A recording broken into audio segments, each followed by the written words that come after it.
আর এই বিষয়ে জানাতে ময়মনসিংহের রিটার্নিং কর্মকর্তার কার্যালয় থেকে যুক্ত হচ্ছেন হারুনুর রশিদ। হারুন, একটু জানতে চাইছি আপনার কাছে ময়মনসিংহে কতগুলো ঝুঁকিপূর্ণ ভোট কেন্দ্র রয়েছে জানাবেন, আর আরেকটু জানাবেন যে নির্বাচন ঘিরে জেলা প্রশাসনের প্রস্তুতি কেমন?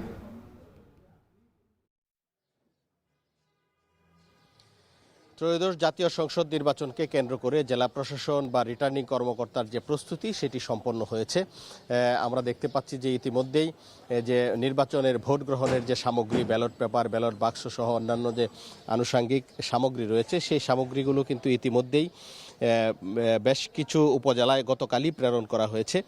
শুধুমাত্র ময়মনসিংহ সদর উপজেলার অর্থাৎ ময়মনসিংহ 4 সদর আসনের যে ব্যালট পেপার বা ভোট গ্রহণের যে সামগ্রীগুলো রয়েছে সেগুলো আজকে এই মুহূর্তে জেলা প্রশাসকের কার্যালয়ের যে ট্রেজারি রয়েছে সেখান থেকে কিন্তু ট্রাকে তোলা হচ্ছে এবং কিছুক্ষণের মধ্যেই এগুলো সার্কিট হাউস জিমনেশিয়ামে চলে যাবে। আমরা দেখেছি যে সার্কিট হাউস জিমনেশিয়ামে ইতিমধ্যেই ব্যালট বাক্স সহ অন্যান্য জিনিসপত্রগুলো কিন্তু সাজিয়ে রাখা হয়েছে।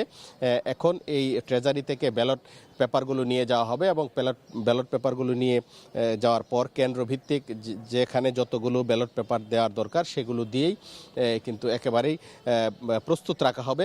আমরা এখানে নির্বাচন সংশ্লিষ্ট কর্মকর্তাদের সাথে কথা বলেছি, তারা যেটি বলেছেন যে আগামীকাল সকাল 10টা থেকে কেন্দ্রে কেন্দ্রে সেই যে ভোট গ্রহণের যে সামগ্রী সেগুলো পাঠানো শুরু হবে এবং সেই প্রস্তুতি কিন্তু ইতিমধ্যেই নেওয়া হয়েছে। এবং আমরা এখন যে জায়গাটিতে আছি এটি ময়মনসিংহ জেলা প্রশাসকের কার্যালয়ের যে ট্রেজারি রয়েছে, ট্রেজারির সামনে আমরা দেখছি যে এখন যে গণভোটের যে ব্যালটগুলো রয়েছে সেই ব্যালটগুলো কিন্তু এখানে ট্রাকে তোলা হচ্ছে। এবং নিরাপত্তা ব্যবস্থার কথা যদি একটু বলি, ভোট গ্রহণ সুষ্ঠু সুন্দরভাবে সম্পন্ন করার জন্য রিটার্নিং কর্মকর্তা বা প্রশাসনের পক্ষ থেকে ব্যাপক নিরাপত্তা ব্যবস্থা গ্রহণ করা হয়েছে। আমরা দেখেছি যে কিছুক্ষণ আগে সার্কিট হাউস থেকে জেলা প্রশাসক এবং পুলিশ সুপারের নেতৃত্বে একটি বিশাল আইনশৃঙ্খলা বাহিনীর টিম গৌরীপুর উপজেলা পরিদর্শনের উদ্দেশ্যে গিয়েছেন। সেখানে সেনাবাহিনী, বিজিবি, পুলিশ, আনসার সদস্য সহ অন্যান্যদেরকে আমরা আইনশৃঙ্খলা বাহিনীর সদস্যদেরকে আমরা দেখেছি। সব মিলিয়ে ভোটের জন্য প্রস্তুত ময়মনসিংহ।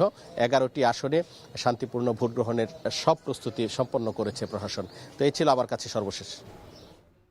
চলছে ভোট গ্রহণের প্রস্তুতি এবং জোরদার করা হয়েছে নিরাপত্তা ব্যবস্থা, আর তারই খবর জানছিলাম সহকর্মী হারুনুর রশিদের কাছ থেকে।